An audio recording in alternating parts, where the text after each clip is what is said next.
ആനക്കാംപൊയിൽ കള്ളാടി മേപ്പാടി തുരങ്കപാതയുടെ പ്രവൃത്തി ഉദ്ഘാടനം നാളെ മുഖ്യമന്ത്രി പിണറായി വിജയൻ നിർവഹിക്കും. തുരങ്കപാതയുടെ നിർമ്മാണം ആരംഭിക്കുന്നതോടെ നാളുകൾ നീണ്ട യാത്രാ ദുരിതത്തിനാണ് പരിഹാരമാകുന്നത്. വലിയ പ്രതീക്ഷയോടെയാണ് ജനങ്ങൾ പദ്ധതിയെ ഉറ്റുനോക്കുന്നത്.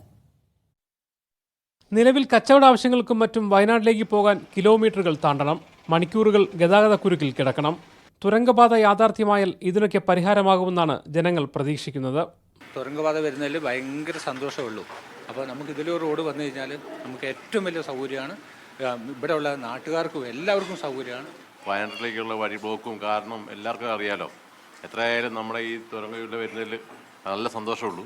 ആനക്കാംപൊയിലിന്റെയും സമീപ പ്രദേശങ്ങളുടെയും വികസന കുതിപ്പിന് കൂടി തുരങ്കപാത വഴി തുറക്കും. കാർഷിക മേഖലയുടെ തകർച്ചയും വന്യമൃഗത്തിന്റെ ആക്രമണവും കാരണം ഞങ്ങളുടെ ജീവിതം തന്നെ വലിയ പ്രതിസന്ധിയിലായിരുന്നു. അതിൽ വലിയൊരു പ്രത്യാശയാണ് ഈ തുരങ്കപാതയുടെ ഉദ്ഘാടനവും.